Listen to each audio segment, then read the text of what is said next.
Ici, pour la question 1, en notant an égale 1 sur 2n factoriel, qui est le coefficient de cette série entière-là, on a tout de suite que valeur absolue de n plus 1 sur valeur absolue de an tend vers 0 quand n tend vers plus infini, ce qui nous donne, en vertu du critère de D'Alembert appliqué aux séries entières, que le rayon de convergence de cette série entière-là est, entre guillemets, 1 sur 0, à savoir plus infini.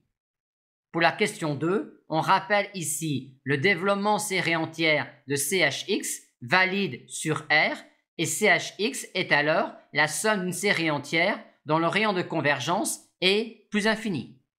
Maintenant, pour la question 3a, quand x est positif, on peut dire que x est le carré de racine carrée de x, ce qui nous donne tout de suite que quand x est positif, s de x est ch de racine carrée de x. Maintenant, quand x est négatif, on ne peut plus écrire que x est le carré de racine carrée de x, mais on peut écrire que x est l'opposé du carré de racine carrée de moins x, ce qui nous donne cette écriture-là de s de x quand x est négatif, et on a alors tout de suite que s de x est alors le cosinus de racine carrée de moins x.